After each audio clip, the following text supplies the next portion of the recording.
بسم الله الرحمن الرحيم. السلام عليكم ورحمة الله وبركاته. كلنت فايلة فرصة على كدوادة ورك تلفزيون كونفور قلبات استوديوها كواد مقالة بيدبي 16 إنكم فرصة دايتان فرصة ديال قد بدأ ورك إسنك فرصة دونتنا دي إلهية ودلها يسوق هذا ما يبقى متاها.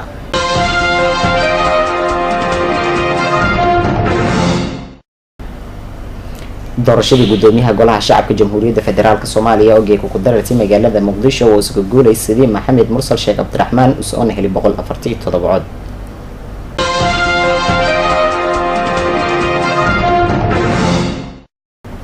madaxweynaha jamhuuriyadda federaalk Soomaaliya Maxamed Cabdullaahi Maxamed Farmaajo oo u sadeeray degmada Beledweyne ee gobolka Hiiraan iyadoo dhawaan degmadaas iyo ku fatahay webiga Shabeelle.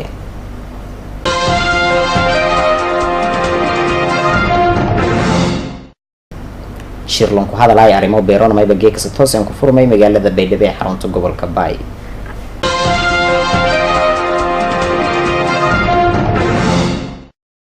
maamulka gobolka Gedo mayba uu saxarago ku jaray mashaariic dhowr oo lagu hirgeliyay degmada Baardheer ee gobolka Gedo.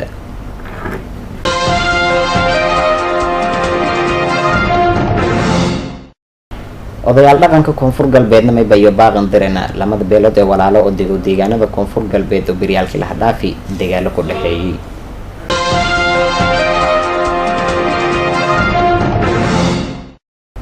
xildhibaanada baarlamaanka maamul goboleedka Soomaaliyeed ee Hirshabeelle oo dalbada intii la hirar kala fadhigii saddexaad.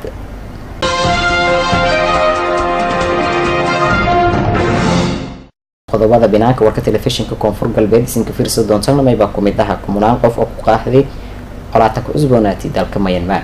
taasna hayna qodobadii warka aan diyaar garoowayo iyo faahfaahsan oo Faysal Sahlan siima diyaariyay.